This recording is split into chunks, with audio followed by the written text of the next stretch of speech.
A lonely mountain man inherits a junk cabin and a little girl. He thinks he's been cursed with nothing but trouble. But inside those rotting floorboards, the girl uncovers a secret worth $10 million. The church bell tolls. Dust swirls down the main street. Boots scrape against wooden planks as whispers spread. Land, silver, and fortune. Now the quiet cabin becomes the center of greed and danger. A banker with a crooked smile, a railroad agent with hired guns, and a child who clings to her prayers as men circle like wolves. Thunder rumbles over the high ridges. The cabin smolders in flames. A rifle cocks in the night. Can a broken mountain man find the courage to fight for her? And for the truth buried deep in sacred ground? Or will the secret that promised hope destroy them both? Every time I see your comments, I'm reminded how stories connect us across distances, backgrounds, and hearts. If values like respect, courage, and compassion still guide you, then you're part of this story too. The late autumn wind whistled through the leafless aspens, sending a shiver down Ephraim Cole's spine as he worked in his line shack. His weathered hands moved mechanically, mending the broken links of his trapline by the dim light of a tin lamp. Outside, the first snow of the season dusted the Colorado hills like powdered sugar, transforming the familiar landscape into something ethereal and strange. The crunch of hooves on frozen ground made Ephraim's head snap up. Visitors were rare this high in the hills, especially with winter coming on. He set aside his work and reached for his rifle, more habit than intent before stepping to the door. A county clerk's messenger, his horse steaming in the cold, extended a sealed envelope. "Important business from town, Mr. Cole."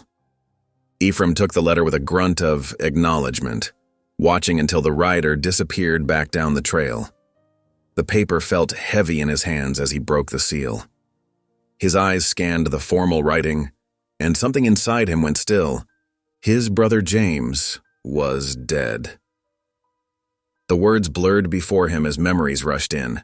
2 boys fishing in the creek, arguments over the family ranch, harsh words that could never be taken back. They hadn't spoken in 15 years, and now they never would. But there was more. The letter named him guardian of James's daughter, Lydia, a niece he'd never met. The child would inherit a cabin near town, with Ephraim as trustee until she came of age. "Dadgum fool," he muttered, crumpling the paper in his fist. James had no right to saddle him with this responsibility. He had chosen this solitary life for good reason, learning to be content with his own company and the rhythm of the seasons. Yet something tugged at him. Curiosity, perhaps, or a deeper stirring he didn't want to examine too closely. The girl was blood kin, after all. He owed it to James to at least look in on her. Moving with deliberate slowness, Ephraim gathered his essentials: bedroll, jerky, coffee, and basic tools. He saddled his sure-footed mule, Martha, checking the cinch twice before swinging into the saddle. The familiar creak of leather was comforting as they began their descent toward the valley. The journey took most of the day. The trail wound past stark rock formations and through stands of pine, gradually leading down to more settled country.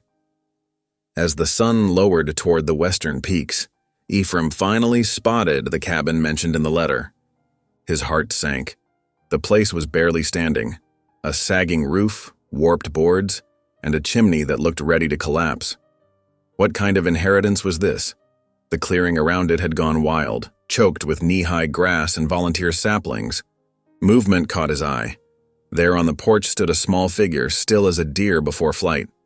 A little girl with dark braids, wearing a faded calico dress that had seen better days. She clutched a cloth doll to her chest, watching him, with eyes that seemed too old for her young face. Ephraim dismounted stiffly, his joints protesting after the long ride. He led Martha closer, uncertain what to say or do. The girl's gaze never left him. "Are you Uncle Ephraim?" Her voice was soft but clear, with a hint of hope that made his chest tight. He cleared his throat. "That's right, I knew it was you. Papa had a drawing." She took a step forward, then hesitated. "He said you might come someday." Ephraim shifted uncomfortably, aware of his rough appearance. Buckskins worn smooth with use, beard in need of trimming, the lingering scent of wood smoke and pine sap that marked him as a mountain man. Not exactly what a child might hope for in an uncle. Your he began, then stopped, unsure how to speak of death to one so young. Papa's gone to heaven, Lydia said matter-of-factly, though her fingers tightened on the doll. Mrs. Henderson from church helped me wash and dress him. We buried him 3 days ago, next to Mama in the cemetery. The simple statement hit Ephraim like a physical blow. He'd known James had remarried, but hadn't known his wife had passed. This child had lost both parents, yet here she stood, straight-backed and dignified in her grief. "You been here alone?" he asked, looking at the dilapidated cabin with new concern. Lydia nodded. "Mrs. Henderson brings food, but she can't stay. She has her own family to tend." She paused, then added hopefully, "I can cook a little. Papa taught me." Ephraim took in the scene. The lonely cabin, the approaching winter, this solemn child who somehow knew him from a drawing. The responsibility felt like a heavy pack settling onto his shoulders. Yet something else stirred, too. Something he thought he'd buried years ago along with his own wife and dreams of family. "Best we get inside before dark," he said gruffly, reaching for his saddlebags. "Got some jerky we can share." A tiny smile lifted the corners of Lydia's mouth. "I made bean soup this morning. It's not very good, but it's hot." Ephraim found himself returning the smile just slightly. "Reckon hot soup beats jerky any day." He followed her into the cabin, ducking his head under the low doorframe. The interior was neat but desperately poor. A few pieces of worn furniture, a stone fireplace with a bubbling pot, and patches of sky visible through holes in the roof. But there were signs of care too. Clean curtains at the window, a swept floor, wildflowers and a tin can on the table. Lydia moved with quiet efficiency, setting out 2 mismatched bowls and spoons. She had to stretch to reach the ladle, but managed without spilling. The soup was watery and bland, but Ephraim ate every bite, watching as she fed small pieces of bread to her doll before taking any herself. "What's your doll's name?" he asked, trying to bridge the silence. "Hope," Lydia answered, smoothing the doll's faded dress. "Mama made her for me before she got sick. Papa said we should always keep Hope close." Ephraim's throat tightened. James had changed from the angry young man who'd driven him away. Or maybe he'd been wrong about his brother all along. Outside, the wind picked up, rattling the loose boards of the cabin. A cold draft swept through, making the lamp flame dance. Lydia shivered but didn't complain. "This roof won't last the winter," Ephraim said, more to himself than to her. "Papa meant to fix it." Lydia's voice was quiet, but he got too weak. Ephraim stood, testing the nearest beam with practiced hands. The wood was sound enough, just poorly maintained. With proper tools and materials, he could make it weather-tight. But that would mean staying, committing to more than just a brief visit. He looked down at Lydia, who watched him with those serious eyes. She was family, the only family either of them had left. And James, for all their differences, had trusted him with his most precious possession. "We'll need supplies from town," he said finally. "Roofing materials, food, proper winter clothes for you. But first we need to get through tonight. Know where your pa kept his tools?" Lydia's face brightened. "In the lean-to out back, I can show you." Together they salvaged what they could before darkness fell. Nails, a hammer, some canvas that could serve as temporary patches. Ephraim worked by lamplight, making the worst holes weather-tight while Lydia held the lamp steady, asking careful questions about what he was doing.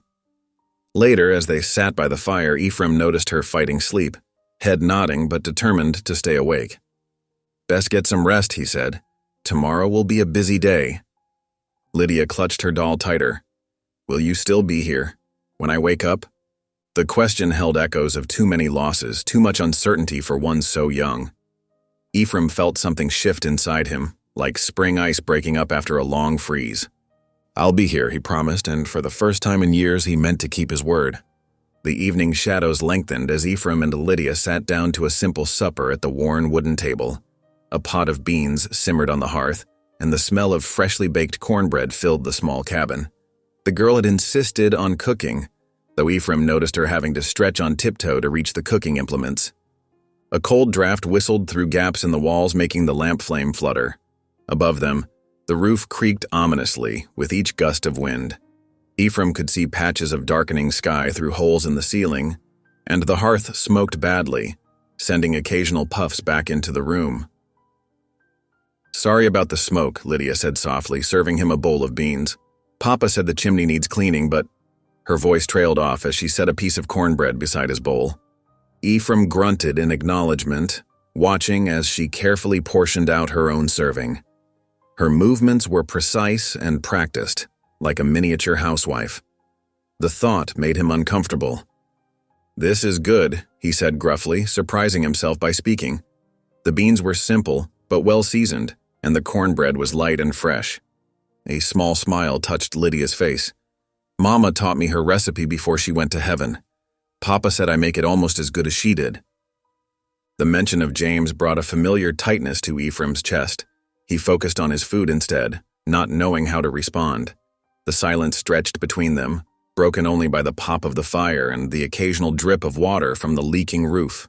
As they finished eating, Lydia gathered the dishes with quiet efficiency.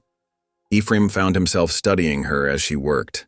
The careful way she handled each item, the gentle humming under her breath as she cleaned up. She was nothing like he'd expected. Night settled in fully, bringing with it a sharp mountain chill. Ephraim eyed the cabin's sole bed, a narrow frame with a thin straw mattress pushed against one wall. Before he could speak, Lydia gathered up her doll and a threadbare blanket. "I can sleep on the floor," she offered, her voice barely above a whisper. "I don't mind." Ephraim shook his head firmly. "Number, you take the bed." He pulled his own heavy blanket from his pack. "I'm used to sleeping rough." "Are you sure?" Lydia clutched her doll closer. "Papa said you lived up in the mountains. Do you sleep under the stars?" "Most nights," he answered, unrolling his blanket near the hearth. "Stars make fine company."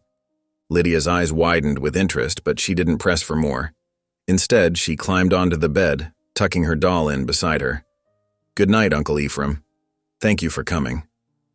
The simple gratitude in her voice made something twist inside him. He grunted in response and lay down, pulling his blanket tight against the chill. The floor was hard, but he'd slept on worse. Still, sleep was long in coming as he listened to the girl's breathing even out and the wind's mournful song through the cabin's many gaps.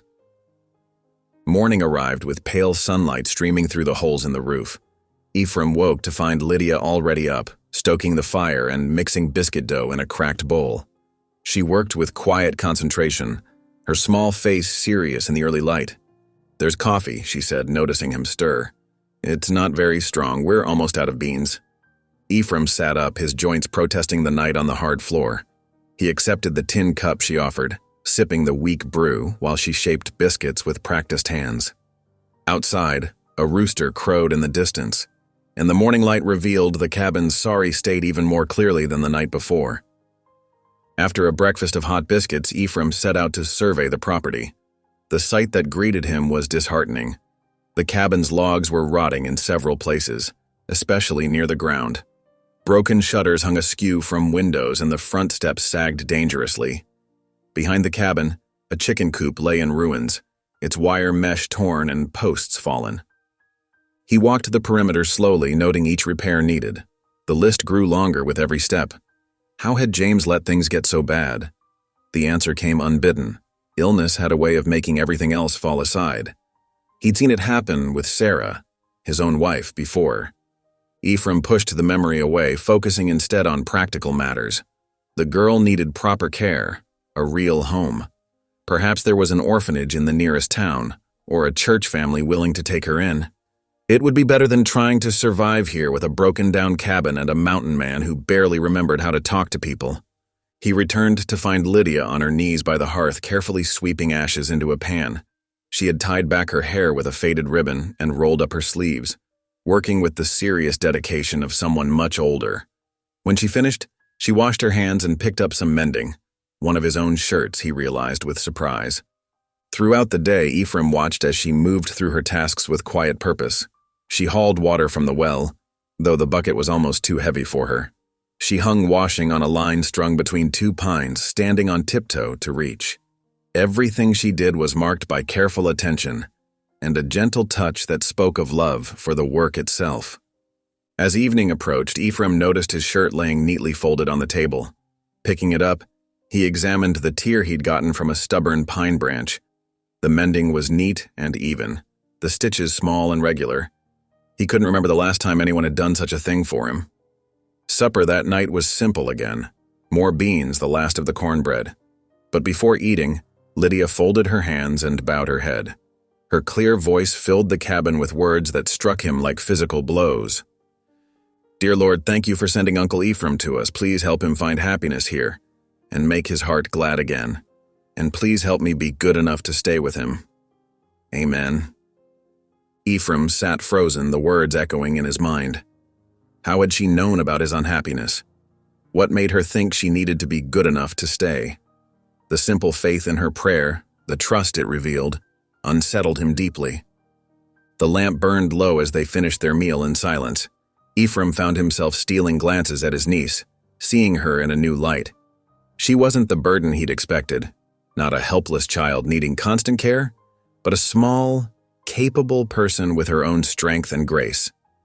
The revelation left him uncertain, his carefully constructed solitude suddenly feeling less like protection and more like a prison of his own making. Later, long after Lydia had gone to bed with her doll, Ephraim sat by the dying fire. The cabin's familiar sounds, creaking timber, whistling wind, dripping water, were joined by the soft breathing of his niece. Her prayer kept coming back to him, stirring memories and emotions he'd thought safely buried. The lamp flame flickered and died, leaving only the red glow of embers. Still, Ephraim sat awake, his heart uneasy with possibilities he wasn't ready to face. In the darkness, a child's faith had shown him a glimpse of something he'd forgotten existed, the chance for his heart to be glad again. The morning brought dark clouds rolling in from the west, their bellies heavy with rain. Ephraim watched them gather while drinking his morning coffee on the cabin's rickety porch. The first drops began to fall just as Lydia emerged from inside, a worried look creasing her young face. "Uncle Ephraim," she said, tugging at his sleeve. "We need to check for leaks. Papa and I always put out buckets when it rained hard." Ephraim nodded, following her inside. The cabin's interior had grown dim with the approaching storm, and already he could hear the increasing drumbeat of rain on the worn shingles above. Lydia moved with purpose, dragging wooden buckets from beneath the sink and positioning them where water had dripped before. "Here," she directed, pointing to a dark stain on the ceiling. "And there, by the window." She dragged another bucket across the warped floorboards, the scraping sound mixing with the steadily intensifying rain. Thunder rolled in the distance as they worked together, positioning containers to catch the worst of the leaks. Water soon began to drip steadily, creating a scattered chorus of plinking sounds throughout the cabin. Lydia moved the last bucket beneath the bed, pushing it far back to catch a persistent drip. As she crawled out, she paused, her hand running along the rough wooden planks. "Uncle Ephraim?" Her voice held a note of curiosity. "These boards feel different." Ephraim knelt beside her, running his calloused fingers over the spot she indicated. The planks there did seem loose, shifting slightly under pressure. But before he could investigate further, a gust of wind rattled the windows. "Wood's running low," he said, straightening up. "Better get some more split before this storm really hits." Lydia nodded, but her eyes kept straying to the spot beneath the bed. Ephraim pulled on his coat and headed out to the woodpile, leaving her alone in the cabin. The sound of his axe rang out, competing with the thunder. Inside, Lydia waited until she was sure he was occupied, then pulled the old iron fire poker from beside the hearth. Her heart beating fast, she crawled back under the bed and worked the poker's curved end into the gap between the floorboards. The old wood creaked in protest but slowly gave way. Beneath the lifted board, darkness gaped.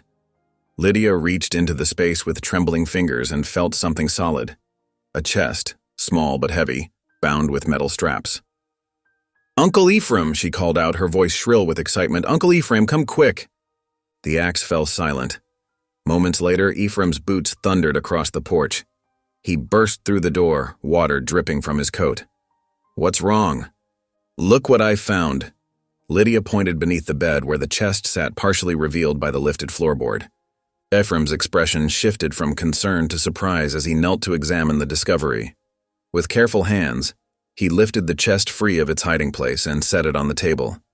It was made of sturdy oak, its metal fittings dulled with age, but still strong. The lock's rusted through, he observed, working at it with his knife until it broke free. Together, they lifted the lid. Inside, carefully wrapped packages in oilskin cloth filled the space. Ephraim unwrapped them one by one, revealing yellowed papers, maps marked with careful annotations, and bundles of letters tied with faded ribbon. Thunder crashed closer now as they spread the documents across the table.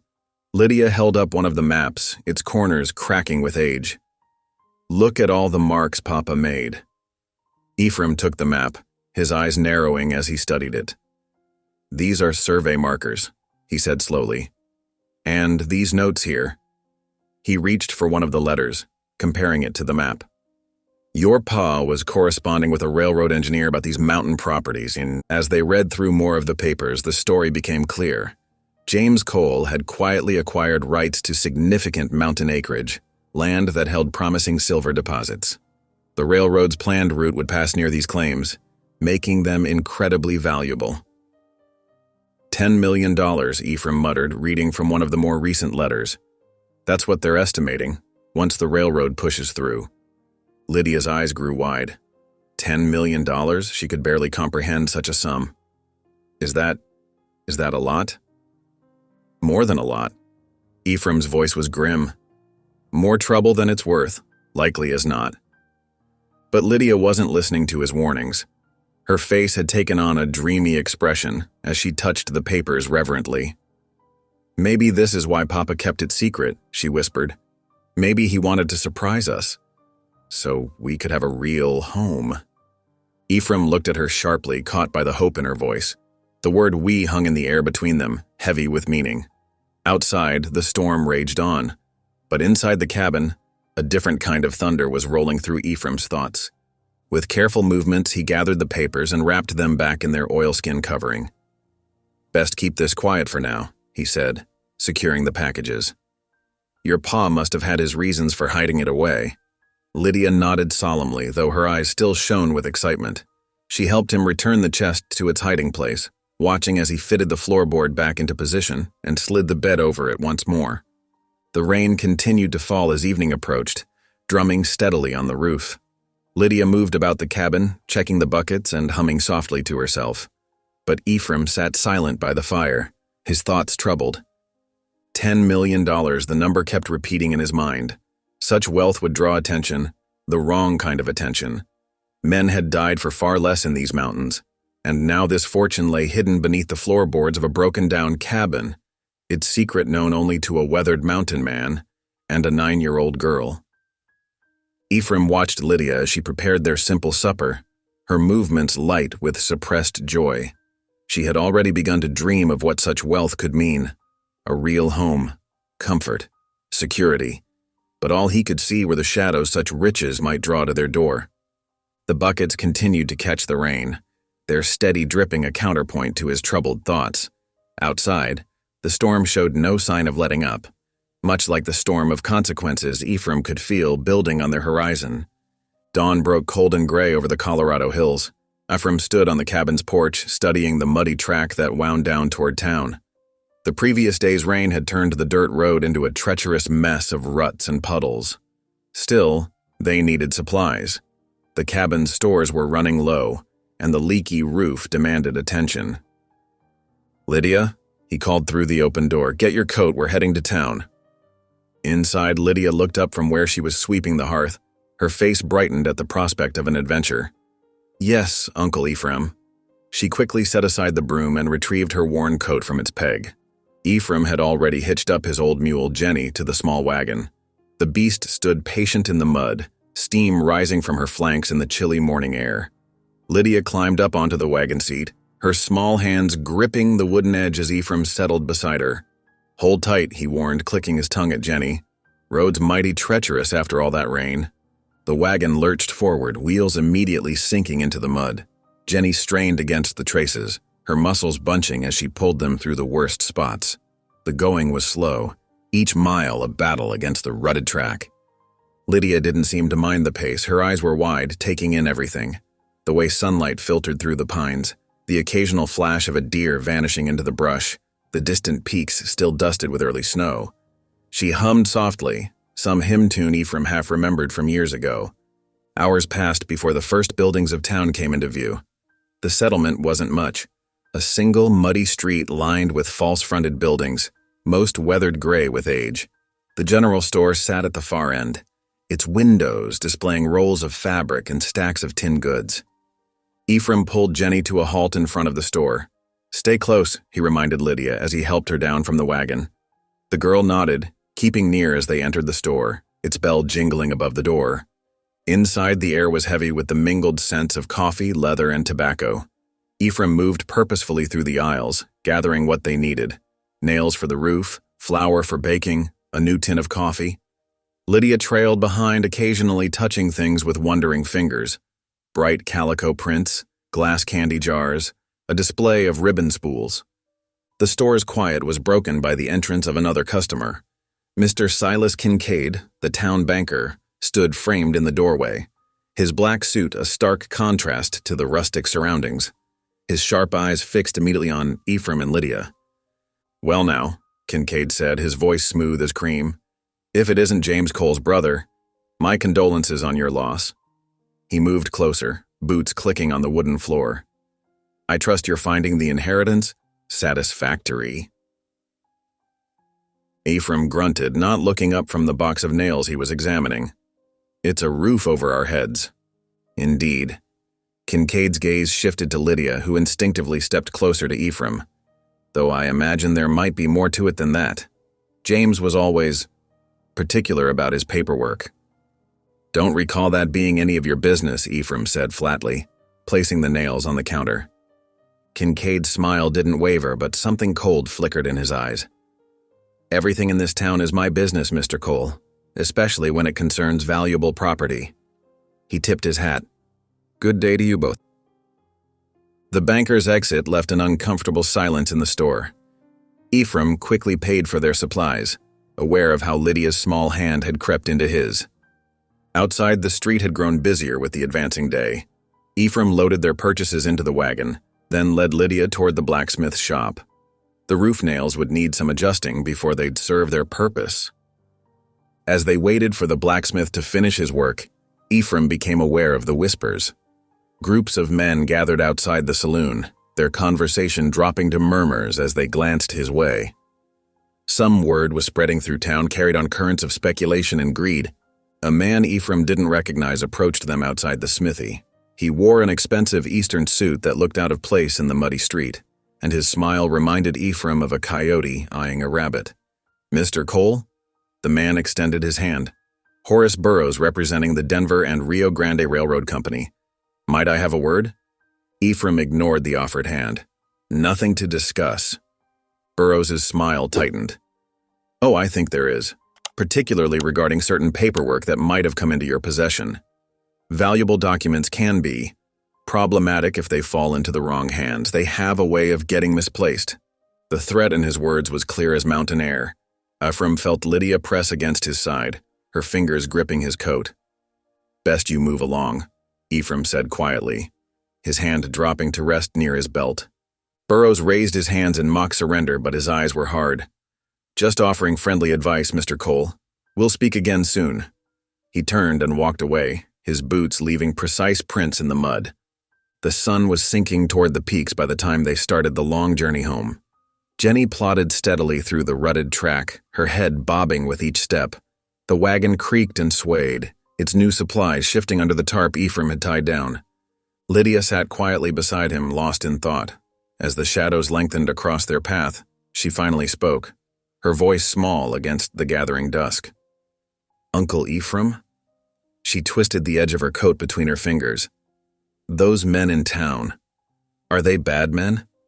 Will they take the cabin away from us?" Ephraim was silent for a long moment, considering his words carefully.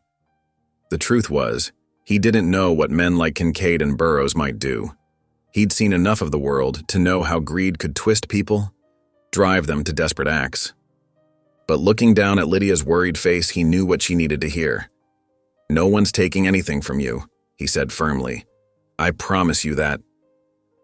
She nodded, some of the tension leaving her small shoulders. But as they continued their slow journey home through the deepening twilight, Ephraim felt doubt gnawing at his gut. The wealth hidden beneath their cabin floor had already drawn attention. How long before that attention turned dangerous? Jenny's hooves splashed through puddles, and overhead the first stars began to appear. Ephraim kept one hand on the reins and one eye on the darkening road, all too aware of the precious cargo beside him, both the child who trusted him and the secret they carried. The cabin's silhouette finally emerged from the gloom, a darker shape against the night sky. As they unloaded their supplies in the yard, Ephraim noticed how Lydia kept close to him, her eyes darting at every sound from the surrounding forest. The day in town had changed something, stolen a measure of her innocent peace. Inside, as Lydia prepared their simple supper, Ephraim sat by the fire and cleaned his old Colt revolver, its familiar weight offering little comfort against the shadows gathering outside their door. The morning sun cast long shadows across the cabin yard as Ephraim hauled another load of shingles up the makeshift ladder. His boots found secure footing on the slanted roof, worn wood creaking beneath his weight. Below, Lydia moved through the surrounding trees like a small ghost, her apron gathered up to hold kindling for the evening fire. Ephraim paused in his work, watching her methodical progress. She had a way about her, quiet but determined, much like her father had been before the brothers' falling out. The thought brought a familiar ache, but he pushed it aside, focusing instead on the task at hand. The new shingles were rough against his calloused palms as he positioned them, driving nails with practiced strokes. Each solid thunk echoed through the crisp mountain air, mixing with the gentle rustling of pines and the distant call of a jay. "Uncle Ephraim?" Lydia's voice drifted up from below. "I found some real dry branches. Should I stack them by the door?" "That'll do fine," he called back, not pausing in his work. The girl had good sense about such things, another surprise in a week full of them. As morning stretched toward noon, they fell into an easy rhythm. Ephraim would hammer and replace rotted shingles while Lydia gathered wood, swept the yard, or attended to other small tasks she seemed to discover on her own. The silence between them grew comfortable, broken only by occasional questions or quiet directions. When the sun reached its peak, Ephraim climbed down from the roof, his joints protesting the morning's labor. Lydia had already started a pot of coffee on the cookstove, its rich aroma filling the cabin's single room. "Reckon we've earned ourselves some dinner," Ephraim said, accepting the tin cup she offered. The coffee was strong and hot, just the way he preferred it. Lydia nodded, already moving to prepare their meal. She worked with careful efficiency, adding vegetables and dried meat to a pot of water for stew. Her small hands were sure as she measured and stirred, consulting some inner recipe learned at her father's side. As the stew simmered, filling the cabin with savory warmth, Lydia sat at the rough-hewn table across from Ephraim. Her fingers twisted in her apron. A sign he'd come to recognize meant she had something on her mind. "Uncle Ephraim?" Her voice was soft but steady. "What was Aunt Sarah like?" The question hit him like a physical blow. Ephraim's hand tightened around his coffee cup, the metal warm against his skin. He hadn't spoken Sarah's name aloud in years, had barely allowed himself to think it. Lydia waited patiently, her eyes holding neither demand nor judgment, just honest curiosity about the aunt she'd never known. She was. Ephraim's voice came rough, unused to such sharing. He cleared his throat and tried again. She was gentle, good with growing things, could make flowers bloom even in the hardest soil. The memory rose unbidden. Sarah in their small garden, hair escaping its pins as she coaxed life from the rocky ground. Her laugh when he'd bring her wildflowers, saying she preferred them wild and free. "What happened to her?" Lydia asked softly. Ephraim stared into his coffee, seeing instead years of grief and solitude. "I wasn't enough," he said finally. "Wasn't gentle enough, wasn't there enough. The mountains took more of me than she could spare." Understanding beyond her years flickered in Lydia's eyes. Without comment, she rose to check the stew, then began to hum. A hymn tune that Sarah had once loved. The simple melody filled the cabin's corners, easing something tight in Ephraim's chest. They ate their stew in companionable quiet, broken only by the occasional pop from the cookstove. Outside, the afternoon light began to soften toward evening, casting long shadows through the cabin's single window. The crunch of approaching hoofbeats drew Ephraim's attention. He moved to the door, hand instinctively dropping to his belt, but relaxed slightly at the sight of the rider. Greyhawk sat tall in his saddle, his face weathered as the surrounding hills. The Comanche elder's dark eyes took in the scene, the half-shingled roof, the neat woodpile, the smoke curling from the chimney. "Ephraim Cole," he said, dismounting with fluid grace that belied his years. "The wind whispered you had returned to these parts." "Greyhawk." Ephraim stepped onto the porch, offering a respectful nod. They had known each other years ago, when Ephraim's trapping runs often crossed Comanche hunting grounds. Been a long time. Time flows like the river, but some things remain. Greyhawk's gaze shifted to where Lydia stood in the doorway. "I see you are not alone." "My brother's girl," Ephraim explained. "Lydia. This here's Greyhawk. He knows these mountains better than any man living." Lydia offered a shy smile, which the elder returned with gentle dignity. "The child has her father's eyes," he observed. "But a different spirit, I think. More like the mourning dove than the hawk." Greyhawk moved to the porch's edge, looking out over the surrounding land. His expression grew serious. "I came with purpose, old friend. There is something you must know about this place." Ephraim felt tension return to his shoulders. "Speak your mind." "This land you claim, it holds more than trees and rocks." Greyhawk's voice took on a formal cadence. "Beneath these hills lie the bones of my people's ancestors. Sacred ground, where warriors and wise ones were laid to rest in the old ways." The words landed heavy as stone.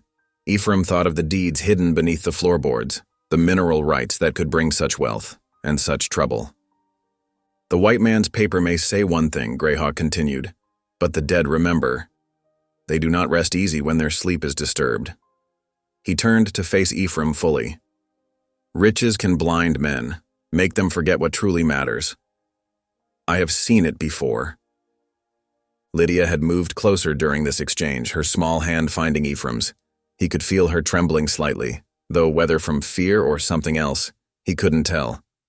"I don't aim to disturb any graves," Ephraim said carefully. Greyhawk nodded, but his expression remained grave. "Intentions matter less than actions when spirits are concerned. Consider well what path you choose." He glanced at Lydia. "For more than your own sake." The elder mounted his horse with the same fluid grace, settling into the saddle like a man half his age. "I will return when the moon is full. We will speak more then." With a final nod, he turned his horse and rode away, leaving silence in his wake. That evening, as shadows lengthened across the cabin floor, Lydia sat by the cook stove, her face thoughtful in the firelight. "Uncle Ephraim?" she asked suddenly. "Do you think we could fix up the chicken coop sometime?" The question caught him off guard after the weight of Greyhawk's visit. "The chicken coop?" She nodded, warming to her subject. "And maybe put curtains on the windows? Real pretty ones like Mrs. Henderson has at the store?" Her eyes took on a dreamy quality. "We could have eggs for breakfast every morning, and the curtains would make everything so cheerful when the sun shines through." Something in Ephraim's chest tightened at her simple hopes.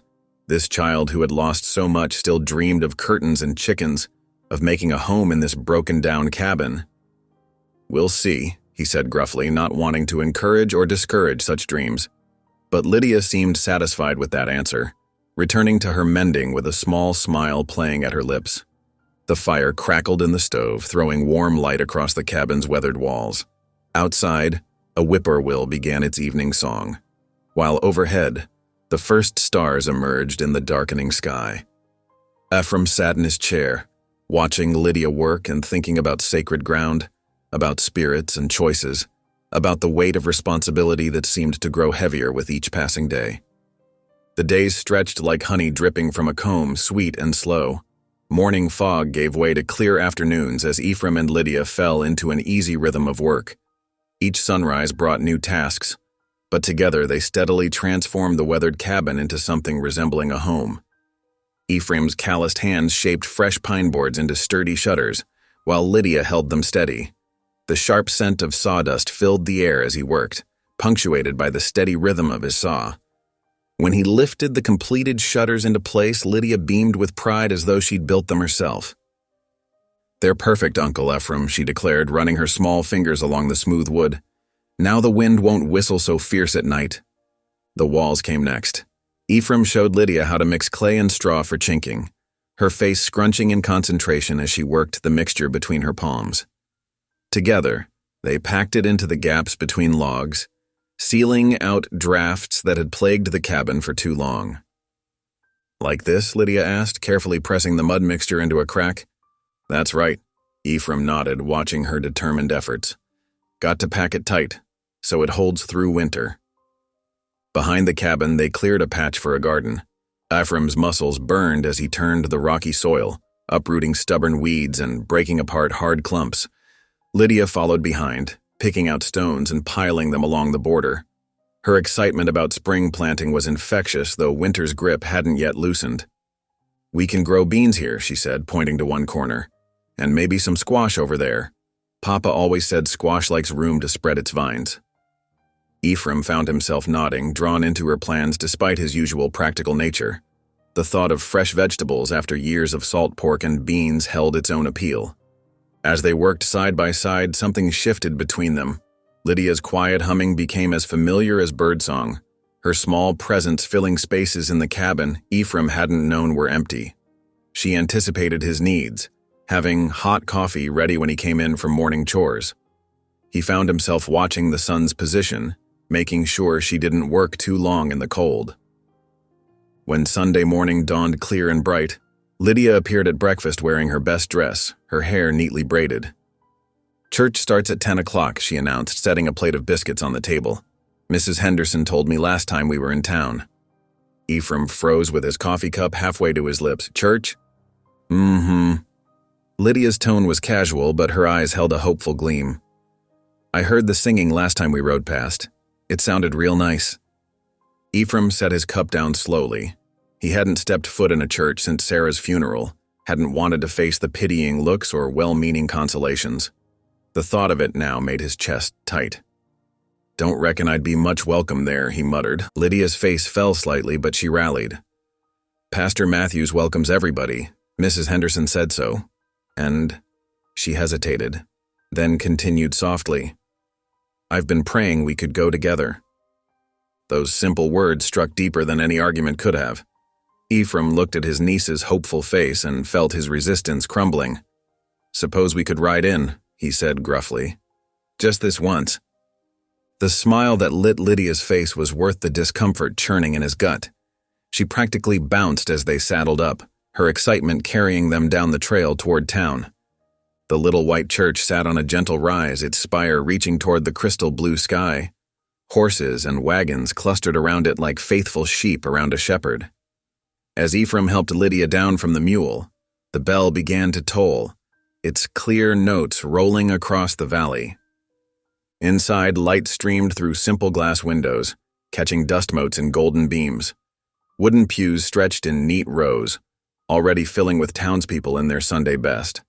Ephraim hung back near the door, his hat clutched awkwardly in his hands, but Lydia tugged him forward.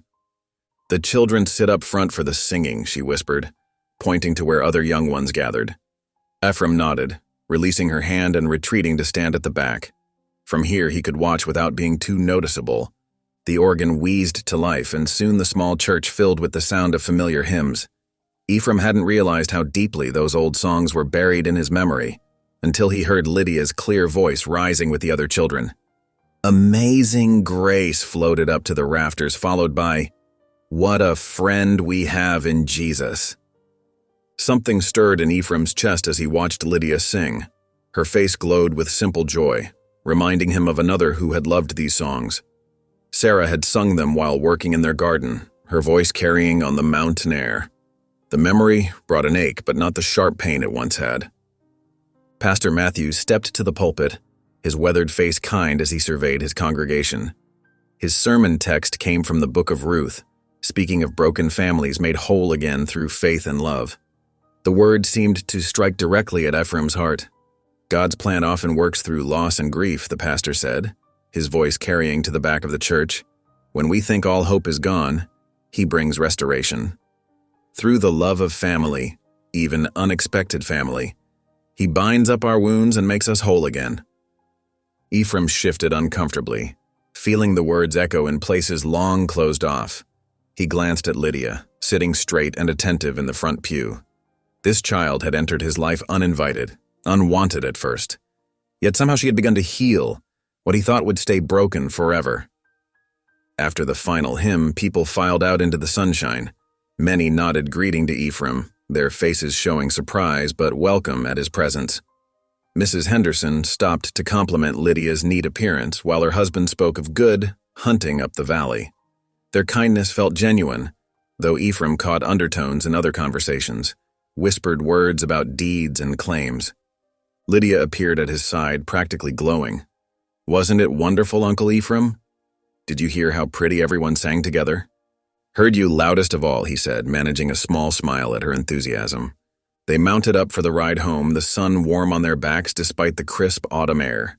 Lydia hummed hymn tunes as they rode, while Ephraim found himself turning the pastor's words over in his mind. "Thank you for coming with me," Lydia said suddenly, her voice small but sincere. Ephraim glanced at her, this child who had somehow worked her way past his defenses with nothing but faith and gentle persistence. "Much obliged for asking me," he replied softly. They rode on in comfortable silence, but something had shifted inside Ephraim. Like spring ice breaking up on a frozen river, he felt cracks forming in the walls he'd built around his heart. Lydia's simple faith, the familiar hymns, the message of restoration, it all worked together, letting light into places long dark. The cabin came into view, looking more like home than it had just weeks ago. New shutters hung straight, fresh chinked walls stood solid, and the garden plot waited for spring's promise. Looking at it now, Ephraim realized he'd stopped thinking of it as his brother's property and started seeing it as their home, his and Lydia's. As they dismounted, Lydia paused to scratch their old mule's ears. "Do you think we might go to church again next Sunday?" she asked, trying to sound casual but hope threading through her words. Ephraim found himself nodding before he'd even thought it through. "Reckon we might at that?" Her smile warmed him more than the afternoon sun, and as they went about their evening chores, hymn tunes kept running through his mind. Perhaps, he thought, watching Lydia feed the mule, God hadn't finished with him after all. Perhaps there was still room for faith and family and healing in his life. The day settled into evening, painted in soft golds and purples across the hills. Inside their cabin, the lamp cast warm light on freshly mended walls as Lydia prepared their supper. Ephraim sat in his chair, watching her move about the kitchen with quiet confidence, and felt something he hadn't experienced in years: peace. The morning sun had barely cleared the mountain peaks when hoofbeats echoed outside the cabin. Ephraim looked up from mending a broken chair leg to see a county clerk's assistant dismounting, official papers in hand. The young man's expression was apologetic as he handed over a thick envelope bearing the county court seal. Lydia appeared in the doorway, wiping her hands on her apron. "What is it, Uncle Ephraim?" Ephraim's weathered fingers broke the seal, his eyes scanning the formal text. His jaw tightened. "Court summons. Seems Mr. Kincaid's disputing your right to the property." The color drained from Lydia's face. "Does that mean we have to leave?" "Not yet, it don't." Ephraim folded the papers carefully. "Says here we're to appear before Judge Wilson tomorrow morning." He nodded thanks to the clerk's assistant, who touched his hat respectfully before riding away. They spent the rest of the day preparing for the journey. Lydia packed bread and dried apple slices while Ephraim hitched their old mule to the wagon. The temperature had dropped, forcing them to bundle up in extra layers for the long ride. Dawn found them already on the rutted road to town, the wagon creaking beneath them. Lydia clutched the oilskin packet containing the deeds close to her chest. Neither spoke much, but her small hand occasionally sought Ephraim's arm, as if reassuring herself of his presence. The sun climbed high overhead before they finally reached town. The courthouse loomed before them, its brick facade stern and imposing. Ephraim helped Lydia down from the wagon, noting how she straightened her worn dress and smoothed her hair. Inside, the courthouse hallway echoed with bootsteps on wooden floors. Several townsfolk nodded greeting, though their eyes held curiosity about the coming proceedings. Ephraim guided Lydia toward the clerk's office, where a thin man with wire-rimmed spectacles looked up from his desk. The coal matter," the clerk said, his voice kind. "I'm Mr. Patterson. Come in, please." He gestured them to chairs beside his desk. "I've reviewed the initial filing. Do you have the original deeds with you?" Lydia carefully unwrapped the oilskin packet, handling the papers like precious things. The clerk examined each document with careful attention, making small sounds of interest. "These appear quite properly executed," he murmured, adjusting his spectacles. "The survey marks match our county records." He looked up at them. "I'll help you present these to Judge Wilson. He's a fair man. He'll want to see the evidence properly." Relief flickered across Lydia's face. Ephraim felt some of the tension ease from his shoulders. "Much obliged, Mr. Patterson." The clerk gathered the papers into a proper legal folder, explaining each step as he prepared them for court. His gentle manner helped calm Lydia's obvious nervousness. When they entered the courtroom, the high ceiling and wooden panels seemed to press down on them. Judge Wilson sat behind his elevated desk, his gray beard and stern expression making him appear part of the formal furnishings. Mr. Kincaid and his lawyer occupied one table, while Mr. Patterson guided Ephraim and Lydia to another. "All rise," called the bailiff, and proceedings began. Kincaid's lawyer spoke first, his voice smooth as cream as he questioned the validity of a child's claim to such valuable property. He hinted at irregularities, at possible forgery, at the unfitness of a mountain man as guardian. Ephraim's hands clenched beneath the table, but Mr. Patterson's calm voice cut through the allegations. He presented the deeds, the survey maps, the letters establishing clear ownership. His careful explanation highlighted every proper seal and signature. Judge Wilson examined each document, his expression unchanging. The room held its breath. "The court finds these documents appear genuine on their face, the judge finally pronounced. "A full hearing will be scheduled to settle all claims, but until then, possession shall remain with the minor child, Lydia Cole, and her legal guardian." His gavel cracked against wood. "Next case." Lydia's shoulders sagged in relief. Ephraim felt a weight lift from his chest, though he knew this was only the beginning. In the courthouse hallway, they encountered Burroughs leaning against a wall, his sharp suit at odds with the working clothes of those around him. His lips curled in a sneer as they passed. "Enjoy your victory while it lasts," he called after them. "You won't survive the winter in that broken-down shack anyway." Ephraim's fists clenched at his sides. The urge to plant one square in Burroughs' smirking face nearly overwhelmed him. But Lydia's small hand slipped into his, and he forced himself to keep walking. This wasn't the time or place for violence. As they headed for the courthouse steps, a weather-beaten man in canvas pants and suspenders approached them. "Name's Jenkins," he said quietly. "I'm a surveyor, worked these territories for 20 years. I remember mapping that parcel myself back when your brother first filed claim." He glanced around before continuing. "Those deeds are genuine as sunrise. Don't let anyone tell you different." "Thank you, Mr. Jenkins," Lydia said softly, her face brightening at this unexpected support. The ride home seemed shorter somehow, despite the lengthening shadows. Lydia hummed hymn tunes under her breath, while Ephraim found himself planning improvements to the cabin. They'd need to lay in more supplies before the heavy snows came. As they approached their clearing, lantern light spilled from the cabin windows. Ephraim tensed, reaching for his rifle, but then familiar voices carried through the dusk. Their nearest neighbors, the Hendersons and the Wilsons, stood on the porch with baskets and bundles. "We heard about the court battle," Mrs. Henderson called out as they drove up. "Thought you might appreciate some hot supper after such a long day." The cabin filled with warmth and good smells as their visitors bustled about. Fresh cornbread appeared on the table, along with a steaming pot of beef stew. Mr. Wilson and his boys had brought a wagon load of split firewood, which they stacked neatly by the door. "Whole town's talking about how that banker's trying to steal a child's inheritance," Mrs. Wilson said, pouring coffee. "Ain't right, and plenty of folks know it." Lydia helped serve the food, her face glowing in the lamplight. The cabin rang with conversation and laughter, sounds it hadn't heard in years. Even Ephraim found himself drawn into discussion about winter preparations and spring planting. As their neighbors prepared to leave, Mrs. Henderson pressed a jar of preserved peaches into Lydia's hands. "You come by any time you need anything, child. We look after our own out here." Standing in the doorway, watching lanterns bob away through the darkness, Ephraim felt something shift inside him. This broken-down cabin had been just shelter when they arrived, a place to exist while deciding what to do next. Now, with Lydia's presence and their neighbors' support, it was becoming something more. Later, as Lydia banked the fire for the night, she paused. "Uncle Ephraim, do you think we'll win at the big hearing?" Ephraim considered his answer carefully. "Reckon we've got truth on our side. And seems we've got friends too, which I wasn't expecting." He squeezed her shoulder gently. "We'll face it together, come what may." She nodded, satisfied, and went about her tasks. The cabin settled around them, creaking softly in the cooling night air. But it felt different now, more like the home Lydia had been praying for.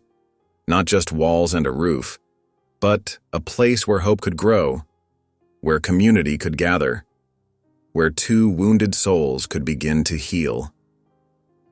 The evening settled softly around the cabin, bringing with it a peace Ephraim hadn't known in years. Lydia sat at the rough-hewn table, carefully forming letters in the notebook Mrs. Henderson had given her. Her tongue poked out slightly as she concentrated, making her look even younger than her 9 years. "Uncle Ephraim," she asked, looking up from her work, "could you check if I wrote this right?" He moved from his chair by the fire to lean over her shoulder, studying the careful script. "That's good work," he said, his voice gruff with approval. "Your letters are getting neater every day." She beamed at the praise, then hesitated, something clearly on her mind. "I was thinking," she began, then stopped, twisting her pencil between her fingers. "What is it?" he prompted gently. "Well," she took a deep breath, "I know you're my uncle, but would it be all right if I called you Papa instead?" The word hit Ephraim like a physical blow. His chest tightened and the room seemed to spin slightly. Without a word, he turned and strode out the cabin door into the cold night air. The stars wheeled overhead, bright and distant. His breath frosted in the darkness as tears he couldn't hold back stung his eyes. Papa, such a simple word, but it carried the weight of all he'd lost, and all he might gain. Behind him, the cabin door creaked. Small footsteps crunched in the frost. "I'm sorry," Lydia's voice wavered. "I didn't mean to make you sad." Ephraim quickly wiped his eyes with his sleeve before turning. "You didn't make me sad, child." He knelt down to her level. "Just took me by surprise is all. Been a long time since anyone's called me anything but Ephraim." She studied his face in the starlight. "So, is it all right?" He pulled her into a rough hug. "Reckon it is," he whispered into her hair. They stayed up later than usual that night, Ephraim showing her how to find the North Star and telling stories about her father as a boy. When she finally fell asleep, he sat watching her for a long time, wondering at how this small person had worked her way so completely into his heart. The next morning, Ephraim embraced his new role with quiet determination. He cleared space on the table and set up proper lessons by lamplight before dawn, reading from the Bible, practicing sums on a slate, working through a worn primer Mrs. Wilson had lent them. "We should celebrate," Lydia declared as she finished her last sum, "like a real family." "What did you have in mind? Could we bake a pie?" Her eyes sparkled with hope. "Mrs. Henderson said I could borrow apples from her cellar." Ephraim's cooking skills were basic at best, but he couldn't refuse her enthusiasm. "Reckon we could give it a try." They spent the morning gathering supplies, borrowed apples, a precious cup of sugar, flour from their own stores. Lydia hummed as she worked, showing him how to roll out crust the way her grandmother had taught her. The peaceful scene wouldn't last. That evening, Ephraim headed out to check his trap lines, promising to return before full dark. The autumn air held a bitter chill, warning of winter's approach. He worked quickly, resetting sprung traps and collecting 2 rabbits for their larder. The first hint of wrong came with the wind, carrying the acrid scent of smoke. His heart seized as he turned toward home, seeing an orange glow against the darkening sky. Ephraim spurred his mule hard, covering the remaining distance at a dangerous pace. As he cleared the trees, his worst fears were confirmed. Flames licked up the cabin's walls, smoke pouring from beneath the shakes. "Lydia!" His bellow carried over the fire's roar. "Lydia!" A small form huddled against the chicken coop, coughing. He swept her into his arms, checking frantically for injuries. "They came with torches," she choked out between sobs. 3 men. They broke in and took the chest. I hid when I heard them coming like you taught me." Ephraim's relief at finding her safe warred with rage at the attack. Already neighbors were arriving, drawn by the flames. The Hendersons and Wilsons formed a bucket line from the creek, but the fire had too much of a hold. They worked desperately as the cabin burned, passing buckets and throwing dirt. But one by one, the roof beams gave way with terrible crashes. Ephraim held Lydia tightly, shielding her from the sight as their home collapsed into glowing rubble. When the last flames died, leaving only smoking ruins, Lydia buried her face in Ephraim's coat. "Don't let them take me too," she whispered, her voice breaking. "Please, Papa, don't let them send me away." His arms tightened around her. "Never," he growled. "You're my daughter now, and nothing's going to change that. We'll rebuild, better than before." Mrs. Henderson approached, her face streaked with soot. "You'll stay with us tonight," she said firmly. "Both of you." Ephraim started to protest, but she cut him off. "Don't you argue with me, Ephraim Cole. That child needs a proper bed, and you need rest before you start hunting down whoever did this." He nodded gratefully, too exhausted to fight. As they walked away from the smoking ruins, Lydia kept one hand fisted in his coat, as if afraid he might disappear. The neighbors gathered what they could salvage. Some cooking pots, Lydia's slate and pencils, a few clothes that had been hanging on the line. The chest containing the deeds was gone, along with most of their supplies, and the few family mementos Lydia had brought from her father's house. That night in the Hendersons' spare room, Lydia finally cried herself to sleep. Ephraim sat beside her bed, his mind churning with plans for revenge against Burroughs and his men. But each time his anger threatened to overwhelm him, he looked at Lydia's tear-stained face and remembered her whispered plea. She needed more than vengeance. She needed a father who would protect her, provide for her, and show her that love was stronger than hate. The deeds might be gone, but they still had what mattered most: each other. Outside, a cold wind keened through the trees, carrying the last wisps of smoke from their ruined cabin. Winter was coming, and they had lost nearly everything. But as Ephraim watched his daughter sleep, he made a silent vow. They would survive this.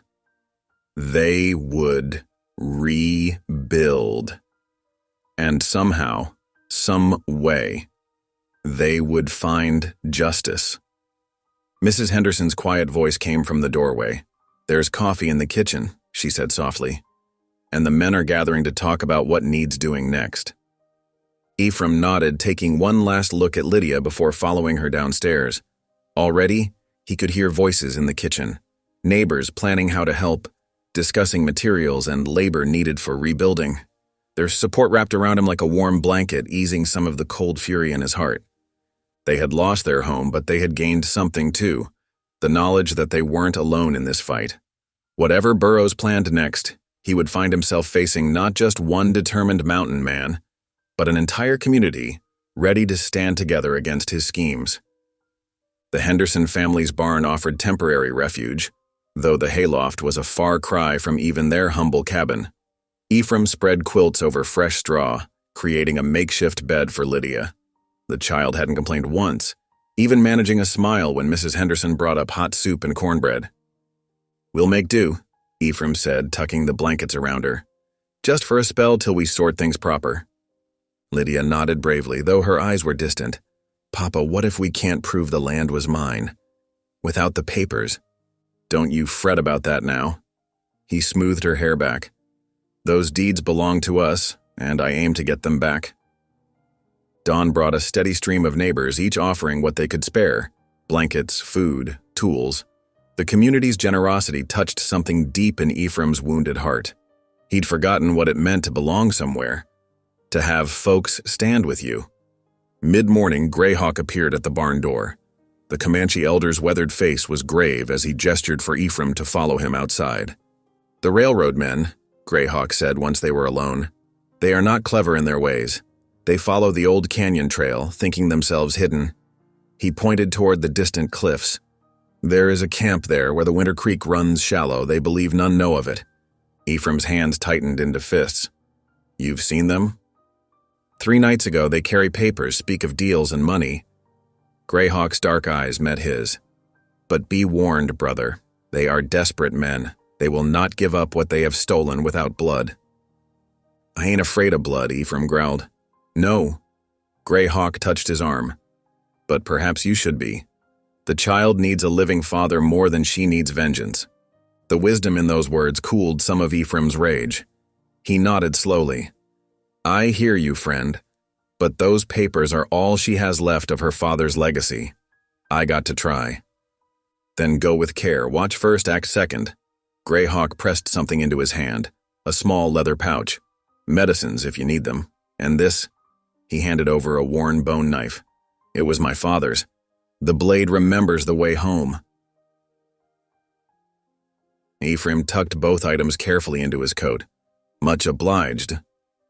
He spent the rest of the day preparing, checking his rifle, gathering supplies. Mrs. Wilson, a kindly widow from the next farm over, agreed to keep Lydia while he was gone. I'll be back before supper tomorrow, he promised Lydia that evening. You mind Mrs. Wilson now?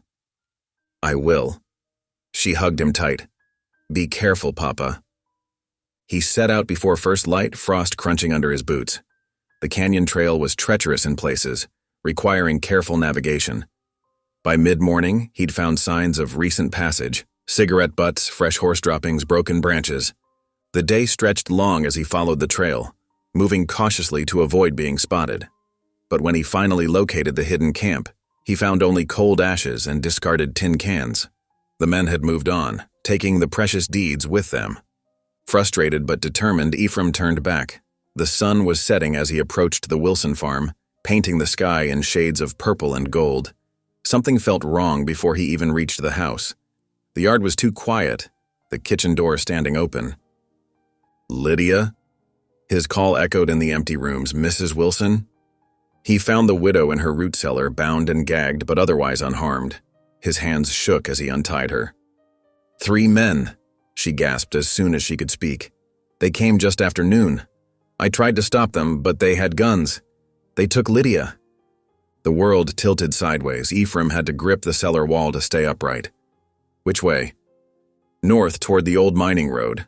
Tears streaked Mrs. Wilson's face. I'm so sorry, Ephraim. I couldn't protect her. Not your fault. He helped her up the cellar steps. Can you make it to the Hendersons? Yes, go. Find her. Ephraim ran for his horse, heart thundering. Snow had begun falling, but there were clear wagon tracks leading north. He followed them at a dangerous pace, pushing his mount as hard as he dared in the failing light. Lord, he whispered, the word strange on his tongue after so many years. I ain't asked you for nothing since Sarah died. But please, please keep her safe till I get there. The prayer felt raw, desperate, but somehow it steadied him, helped him focus past the panic trying to claw up his throat. The tracks wound through stands of pine, eventually turning east toward rougher country. As true darkness fell, Ephraim was forced to slow his pace. The snow was falling harder now, threatening to obscure the trail completely. Then he saw it, a flicker of orange through the trees, a campfire. He dismounted and crept forward on foot, rifle ready. Through gaps in the pine branches, he could make out 3 men gathered around the flames. Burrows wasn't among them. These were hired muscle, the same ones who'd burned the cabin. And there on the far side of the fire sat Lydia. Her hands were tied, and she looked cold and frightened, but otherwise unharmed. The sight of those ropes around his daughter's wrists sent a wave of murderous rage through Ephraim's body. He could take them. 3 shots, 3 dead men. His rifle was accurate to 300 yards, and he was less than 50 from their camp. But if he missed even one, Lydia would be caught in the crossfire. Sweat trickled down his back despite the cold as he watched, weighing options. The men were armed, 2 with revolvers, 1 with a shotgun propped nearby. They were alert, taking turns watching the darkness while the others dozed. Ephraim's finger rested on the trigger. 1 shot would start a bloodbath. But waiting meant risking Lydia's life too. These men weren't known for mercy. The snow fell silently around him as he crouched in the shadows, torn between the need to act and the fear of making a fatal mistake.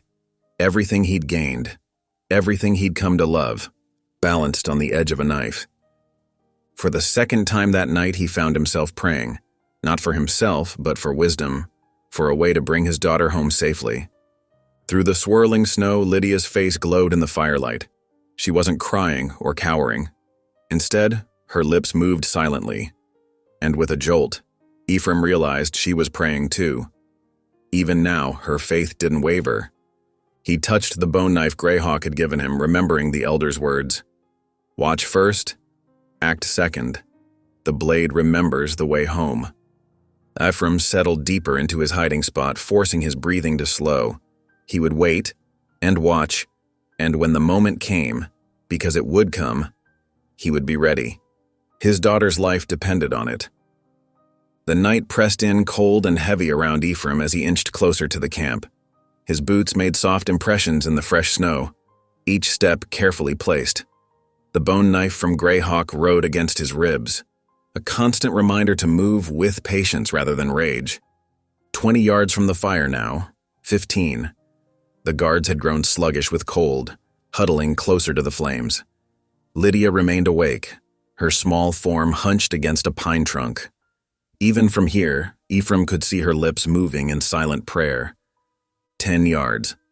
The firelight caught his shadow and he froze, heart hammering. But the nearest guard was focused on warming his hands, cursing softly about the weather. 5 yards, almost close enough to crunch. The sound of breaking snow under his boot echoed like a gunshot in the quiet night. The nearest guard's head snapped up, hand dropping to his revolver. Someone's out there. Ephraim didn't wait. He burst from the shadows, tackling the guard before he could draw. They crashed together into the snow, rolling away from the fire. The man was younger, stronger, but Ephraim fought with a father's desperation. His fist connected with jaw again and again. Papa! Lydia's scream cut through the chaos and the other guards were scrambling for weapons. Ephraim kicked free of his opponent and grabbed his rifle. One shot. That's all he had. Make it count. He fired into the air. The boom echoed off the canyon walls like thunder, startling the men. They hesitated, unsure how many attackers lurked in the darkness. Ephraim used that moment to drive his shoulder into the nearest guard's gut, sending them both sprawling. They grappled in the snow, trading wild punches. Pain exploded across Ephraim's cheek as a fist connected. He tasted blood. A war cry split the night, high, fierce, and distinctly Comanche.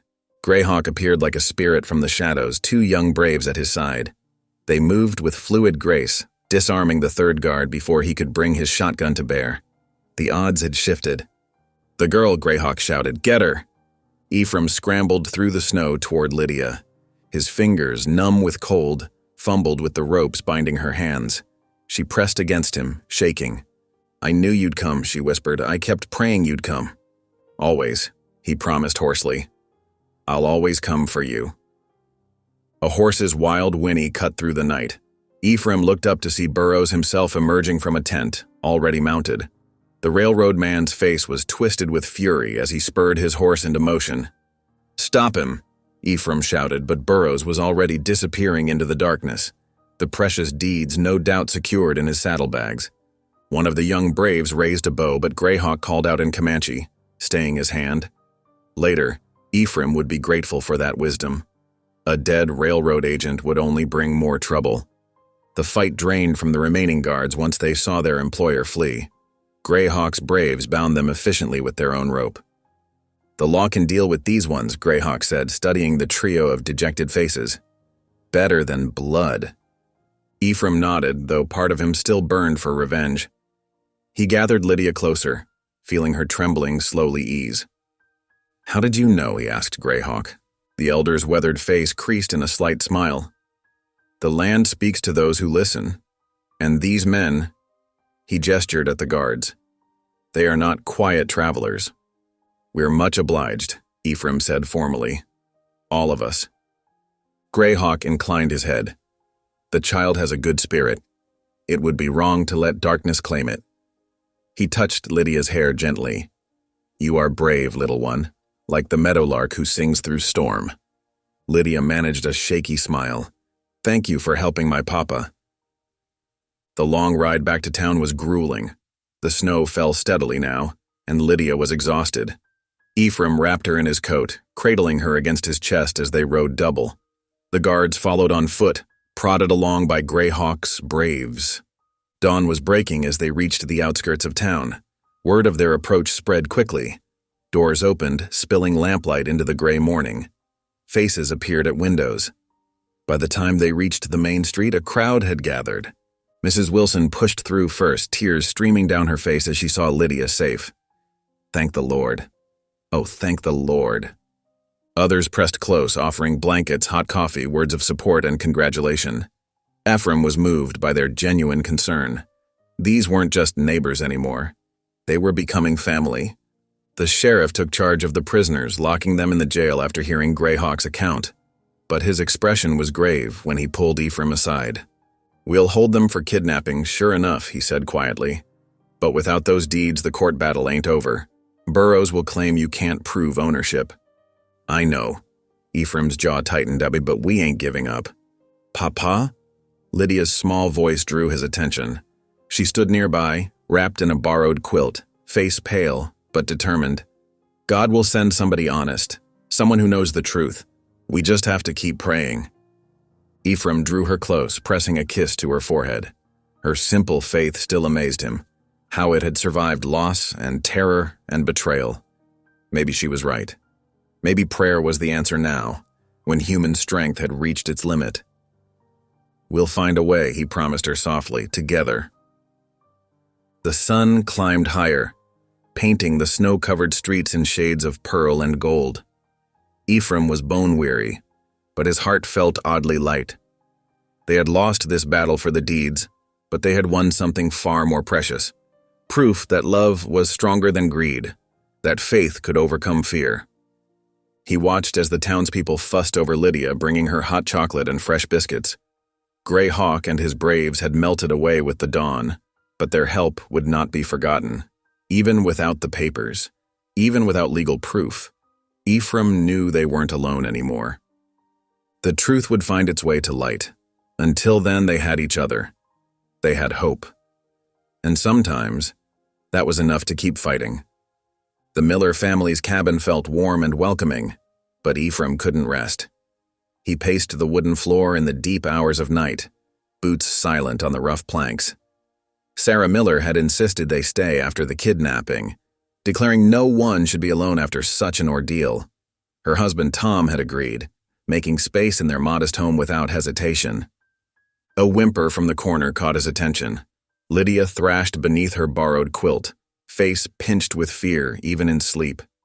The nightmares had started the very first night. No, please, Papa, she mumbled, small hands clenching the fabric. Ephraim moved quickly to her side, settling onto the three-legged stool beside her pallet. Hush now, little one, he whispered, rough hand gentle on her brow. I'm right here. Ain't nothing gonna harm you. Lydia's eyes flew open, wild with remembered terror. The men are locked up tight in jail, Ephraim assured her. You're safe here with me and the Millers.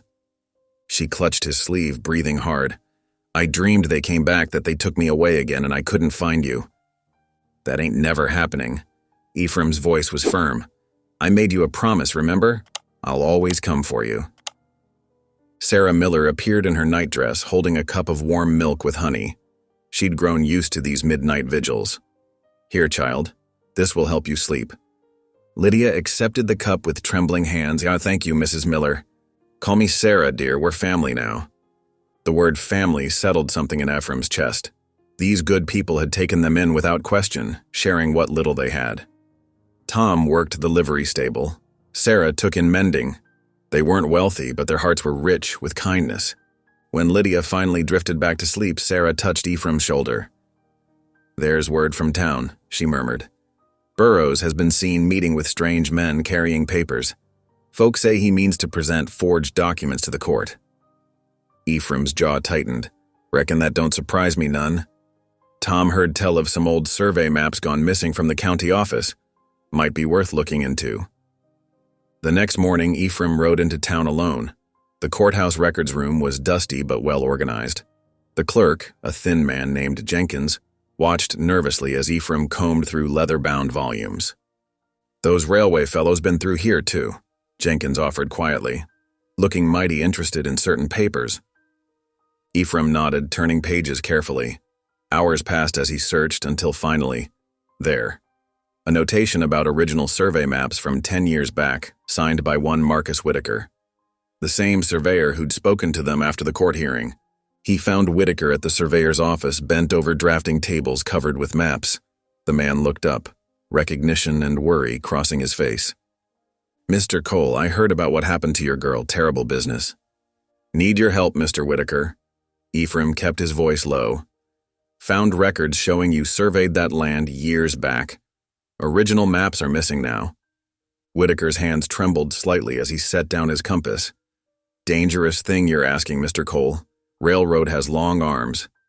"I ain't asking for me." Ephraim stepped closer. "That little girl lost everything. Her pa, her home, nearly her life. All she's got left is the truth, and you know it." The surveyor wouldn't meet his eyes. "I have a family too, if I speak up." "Then come meet her proper," Ephraim said. "See who you're choosing to help or hurt. That's all I ask." Later that afternoon, Whitaker rode out to the miller's cabin. Lydia was in the yard, helping Sarah hang washing on the line. Her face lit up at seeing Ephraim return, then turned curious at the stranger's presence. "This here's Mr. Whitaker," Ephraim introduced. "He's a surveyor who knew your pa's land. Pleased to meet you, sir." Lydia dropped a small curtsy, making Sarah beam with pride at her manners. They shared a simple supper of beans and cornbread. Whitaker watched as Lydia said grace, thanking God for their friends and asking blessing on everyone, even those who'd done them wrong. Her innocent faith touched something deep in the surveyor's weathered face. After the meal, Lydia helped Sarah clear the plates. She paused beside Whitaker's chair, looking at him with clear eyes. "Sir, can I ask you something?" "Of course, child." "When a person tells lies, even if they're scared to tell the truth, does it make them smaller inside?" The simple question hung in the air. Whitaker's hands clenched on the table edge. "Why do you ask that?" "Because Papa says a man's word is his bond, and I reckon if you break that bond, it breaks something in your heart too." She spoke softly, without judgment. "I pray for Mr. Burroughs sometimes. He must feel awful small inside by now." Whitaker stood abruptly, walking to the window. The sunset painted the hills in shades of gold and purple, a sight he'd seen 1,000 times while working the land. Land that had stories. Land that held truth. He turned back, shoulders straight. "Miss Lydia, your papa was right about a man's word. I've kept silent too long, letting fear make me smaller inside." He looked at Ephraim. "I'll testify. I'll tell the court about the original surveys, about the true boundaries and rights. Whatever comes of it." "You sure?" Ephraim asked quietly. "Railroad won't take kindly to it." "I'm sure." Whitaker smiled slightly. "Someone wise once told me that truth is stronger than fear." Lydia hugged him impulsively. "Thank you, Mr. Whitaker. God will keep you safe." The next days brought a steady stream of supporters. Word spread about the upcoming court battle, and neighbors rallied around them. Mrs. Peterson from the Mercantile brought a box of dried goods. The blacksmith's wife delivered warm clothes sewn for Lydia. Even the preacher stopped by to pray with them. Ephraim watched it all with quiet amazement. He'd spent so many years alone in his mountain cabin, convinced he needed no one. Now he saw the strength in community, in hearts joined together against injustice. One evening, as they sat by the miller's fire, Lydia leaned against his arm. "Papa? Even if we lose the land, we'll still have each other, won't we?" Ephraim gathered her close, throat tight with emotion. "Always, little one. That's one thing Burroughs can't never take from us." The fire crackled softly, its warmth reaching into cold corners. Outside, snow began to fall again, blanketing the world in pristine white. But inside, surrounded by friends who'd become family, Ephraim felt truly warm for the first time in years. Tomorrow they would face the court again. But tonight, watching Lydia drift to sleep against his shoulder, Ephraim offered up his own simple prayer of thanks. For second chances. For restored faith. For the miracle of love that could turn strangers into family and make a broken man whole again. Sarah Miller hummed softly as she mended by candlelight. Tom carved a small wooden horse for Lydia, and Ephraim kept his vigil, ready to chase away any nightmares that dared disturb his daughter's peace. They weren't alone anymore. Whatever came next, they would face it together. Dawn broke cold and clear over the town as Ephraim and Lydia prepared for court. Sarah Miller helped brush and braid Lydia's hair, tying it with a fresh blue ribbon. The child wore her best dress, carefully mended and pressed by the ladies of the church. "You look right pretty," Ephraim said gruffly, his own collar feeling too tight in the borrowed suit coat Tom Miller had insisted he wear. "Like a proper young lady," Sarah agreed, straightening Lydia's collar. "Now remember what we practiced. Speak clear and true when the judge asks you questions." The town stirred to life as they made their way to the courthouse. Shop owners paused in sweeping their boardwalks. Mothers herding children to school stopped to wish them well. Even the crusty old blacksmith tipped his hat, hammer falling silent as they passed. By 9 o'clock, the courthouse was packed. Townsfolk filled every wooden bench, standing along the walls when seats ran out. The air hung heavy with tobacco smoke and whispered conversations.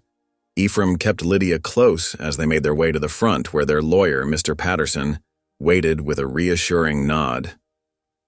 "Quite a turnout," Patterson murmured. "Word of a $10 million claim draws interest." Ephraim squeezed Lydia's shoulder. "We ain't here for the money." "No, sir," she whispered back. "We're here for the truth." The back door swung open with a bang. Horace Burroughs strode in, gleaming boots clicking on wooden floors. His suit was freshly pressed, watch chain glinting gold across his vest. Behind him, Silas Kincaid followed like a shadow, thin lips pressed tight. "All rise." The bailiff's voice cut through the murmurs. Judge Harrison entered, his black robes sweeping as he took his seat at the bench. Steel gray eyes surveyed the crowded room before he gavelled for order.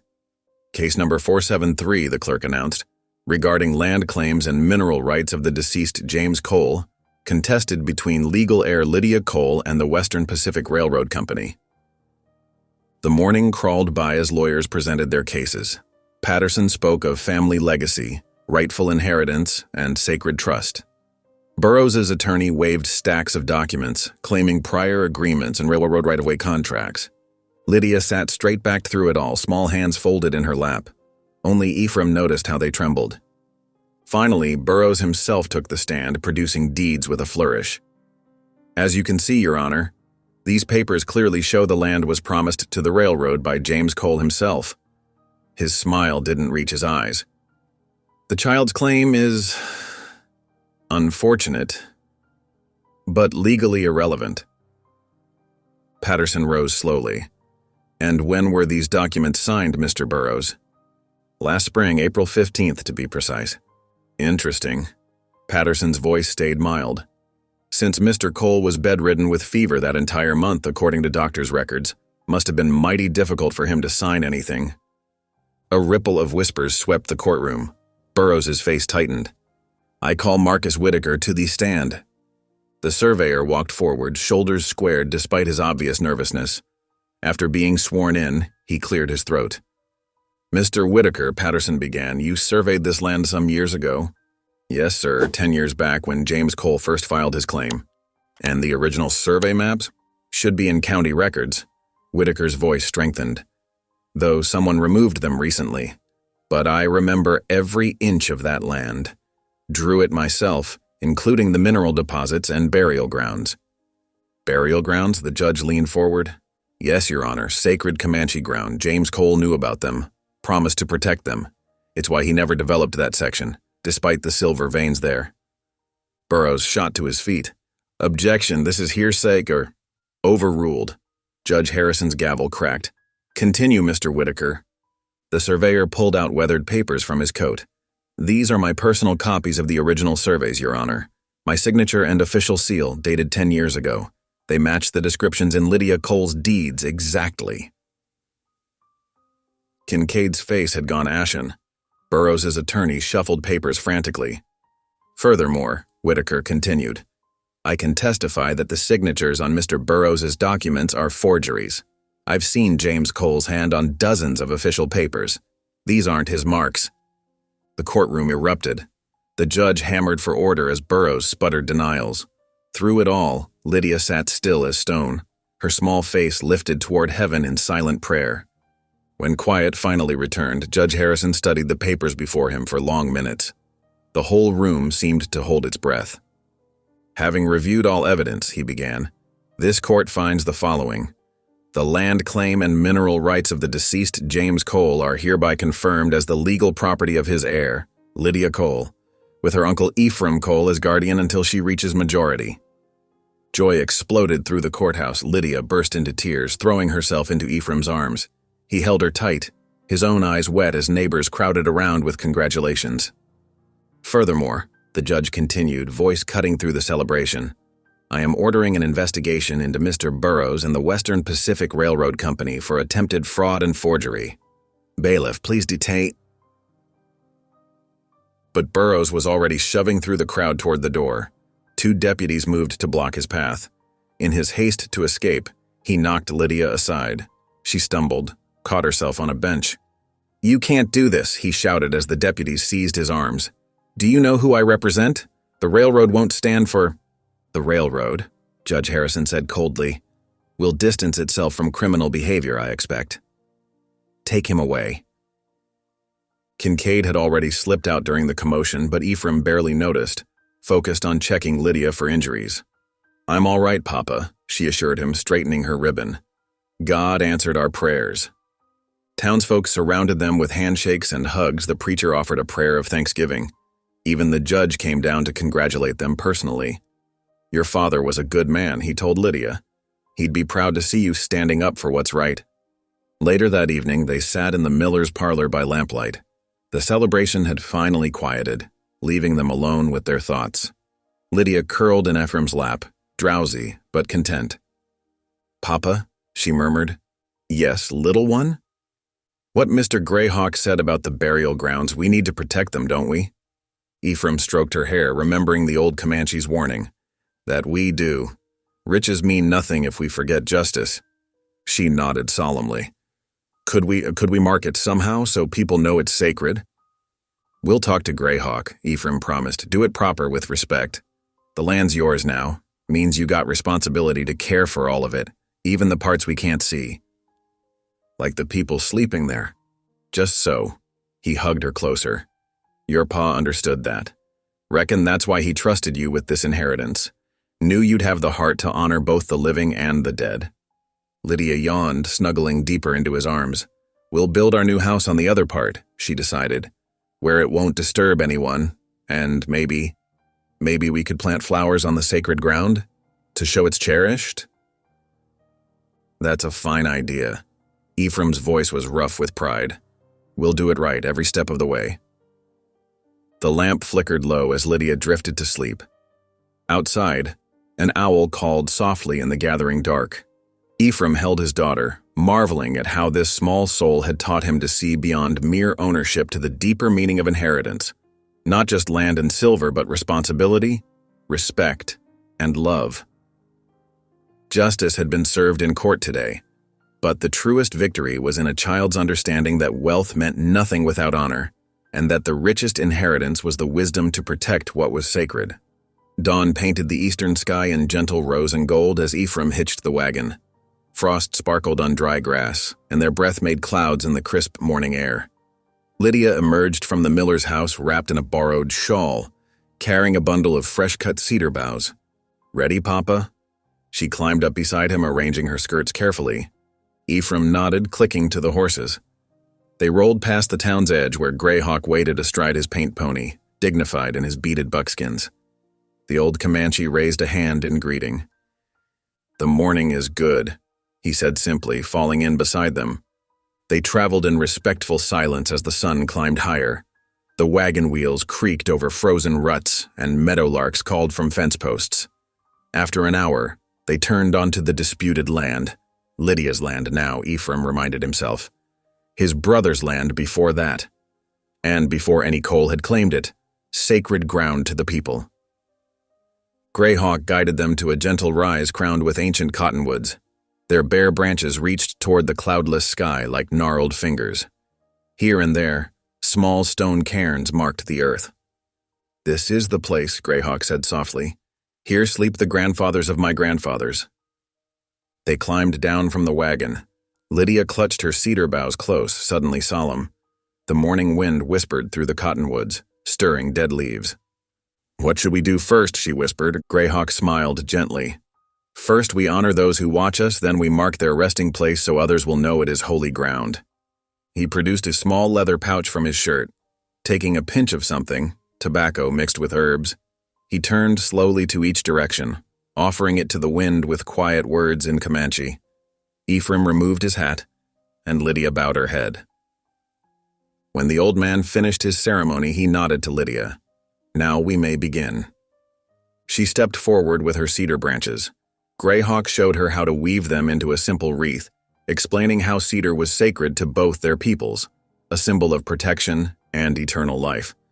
Together they fashioned several wreaths, hanging them from the cottonwoods. The scent will keep the memory fresh, Greyhawk said. When these fade, bring new ones. Ephraim watched them work, something tight in his chest loosening. The land had seemed only a source of trouble before, wealth to fight over, papers to defend. Now he saw it through different eyes. This wasn't just property to own, but a trust to keep. There's something else we need to do, he said suddenly. From the wagon, he retrieved the survey maps and deed papers, the originals returned by the court. Spreading them on a flat rock, he took out his pen. In clear, careful writing, he added a covenant. This portion of land, marked by the ancient cottonwoods, was to remain forever undisturbed. No mining, no building, no selling. Sacred ground, protected by law and honor both. Greyhawk read the words slowly, nodding. You speak with a straight tongue, my friend. Your heart sees clearly now. Lydia helped me see, Ephraim admitted. She knew what was right before any of us. His daughter had wandered a little way off. She knelt by one of the stone cairns, arranging cedar sprigs around its base. Her lips moved in silent prayer. Greyhawk watched her with approval. The child has an old soul. She understands that wealth is not only counted in silver. That she does. Ephraim's voice roughened. Her father knew it too, I reckon. Why he never developed this part of the claim, even knowing what lay beneath. Your brother was a wise man. Greyhawk's weathered face creased in a smile. He chose well, leaving his daughter in your care. Ephraim ducked his head, uncomfortable with the praise, but before he could respond, Lydia called them over. Papa, Mr. Greyhawk, could we say a prayer together for everyone sleeping here? The two men exchanged glances, then moved to join her. She stood between them, taking their weathered hands in her small ones. Dear Lord, she began softly, thank you for this beautiful morning. Thank you for helping us protect this special place. Please bless the people resting here, the Comanche grandfathers and grandmothers, and all their children's children. Bless my mama and papa in heaven too, and help us honor their memory by doing what's right. Her clear voice carried on the morning air. Greyhawk murmured something in his own tongue that sounded like Amen. Ephraim squeezed her hand, unable to speak past the lump in his throat. For a long moment they stood together in the sun-warmed silence. Then Greyhawk straightened, reaching into his shirt again. He withdrew something that glinted dully, a silver arrowhead on a leather cord. For you, little one, he said, placing it around Lydia's neck. To remember this day and the promise made here. Her eyes widened. It's beautiful, but are you sure? The old man nodded. It was my grandmother's. She would be pleased to see it worn by one who respects the old ways. Lydia touched it reverently. I'll treasure it always, she promised. Greyhawk clasped Ephraim's hand then, his grip firm despite his age. You have chosen the path of honor, he said. The ancestors will remember. They gathered their things and prepared to leave. Greyhawk mounted his pony, raising his hand once more in farewell before turning toward his people's camp. As Ephraim helped Lydia into the wagon, he noticed how the morning sun caught the silver at her throat. Like the cedar wreaths and the written covenant, it was a symbol of promises made and kept, of justice chosen over greed. They drove back toward town, the horses' hooves steady on the frozen ground. They passed Widow Jenkins's place, where she paused in hanging wash to wave. Further on, Tom Bradley touched his hat brim respectfully from his front porch. Papa, look. Lydia pointed to a flock of chickens scratching in the Petersons' yard. Could we have some like those for our new house? Reckon we could. He smiled at her enthusiasm. Need to build that house first, though. With curtains, and her eyes sparkled like I dreamed about. With curtains, he agreed. And a proper roof that don't leak, and maybe even a front porch for sitting. She clapped her hands. "And we'll plant a garden with flowers for summer and vegetables too. And maybe we could put some flowers on the burial ground sometimes? Pretty ones that come back every year?" "That's thoughtful of you, child." He glanced at her, heart full. "We'll do just that." They rolled past the town square where yesterday's courtroom drama already felt like a distant memory. What mattered wasn't the papers proving ownership, but the deeper understanding of what the land meant. To the Comanche people who had come before, to James Cole who had protected their resting place, and now to Lydia who would carry on that sacred trust. The silver arrowhead gleamed at her throat, catching sunlight like a promise. Ephraim felt a profound peace settle over him. The past with its bitter grievances seemed to fade, while the future stretched bright before them like the morning sky. Lydia hummed beside him, a hymn tune she'd learned in church. Her small face turned to the sun. She looked exactly like the hope he'd never known he needed. The sound of hammers rang through the crisp morning air as neighbors gathered to help rebuild. Strong hands lifted logs while others steadied support beams. Where once stood ashes, a new cabin took shape on higher ground. "Mind them joints now," old Tom Bradley called out, supervising the notching. "These logs'll outlast us all if we do it proper." Women spread quilts under the trees, laying out still warm apple pies and fresh bread. Children darted between workers, carrying nails and tools. Ephraim found himself at the heart of it all, directing and thanking folks he'd barely spoken to months ago. The preacher arrived at midday, Bible in hand. "Lord," he prayed, "make this home a sanctuary of love and faith." Lydia worked alongside Martha Peterson, carefully planting marigolds and wild roses along the cabin's edge. "These yellow ones are for Mama," she explained softly. She always loved bright colors. As evening painted the sky in pink and gold, Ephraim and Lydia settled onto their new porch steps. The fresh-cut pine boards still smelled of sap. Smoke curled from their sturdy stone chimney, carrying the scent of coffee and baking bread. Ephraim looked at his daughter, her face glowing in the sunset light. His heart, so long empty, felt ready to burst with gratitude. The spring thaw brought new life to the valley. Tender shoots of grass pushed through melting snow, and birdsong filled the warming air. By the creek's edge, Ephraim showed Lydia how to tie fishing line and bait a hook with patient hands. "Like this, Papa?" she asked, mimicking his movements. "That's right." He nodded, pride warming his chest. Between catches, Lydia practiced her reading, her clear voice carrying across the water as she shared verses from the good book. Every Sunday morning found them in the little church, no longer standing apart, but sitting together in the third pew. Folks smiled to see the change in Ephraim, how he sang the hymns now, how his eyes softened when Lydia slipped her small hand into his. The railroad money came steady, but Ephraim spent it wisely. He bought sturdy cattle and good tools first. When neighbors struggled, help appeared quietly. A repaired wagon here, seed corn there. His greatest joy was watching Lydia's face light up when he announced plans for a proper schoolhouse. "Other children need learning too," she'd said, and he'd agreed. Their cabin became a place of welcome, lantern light spilling from windows into the valley darkness. Inside, Lydia's laughter and prayers filled rooms once silent, making their house truly home. Twilight settled over the valley as Ephraim and Lydia sat on their sturdy porch. 2 lanterns cast warm light around them, their flames dancing in the evening breeze. Lydia nestled against her uncle's side, her cherished rag doll tucked safely in her arms. "Tell me about Papa and Mama again," she whispered, her eyes bright in the gathering dusk. Ephraim's voice grew soft as he shared memories of his brother's bravery, how he'd once saved 3 men in a mine collapse, and her mother's gentle spirit, how she'd nursed sick neighbors through harsh winters. The stories flowed easier now, healing what was once too painful to speak. Fireflies began to rise from the tall grass, their lights blinking like tiny stars.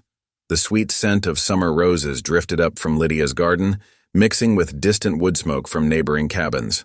Through the twilight came the sound of children's laughter and a hymn being sung on another porch down the valley.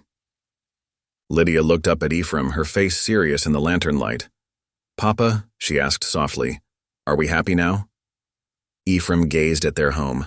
The solid logs, the neat garden rows, the new shutters painted blue at Lydia's request.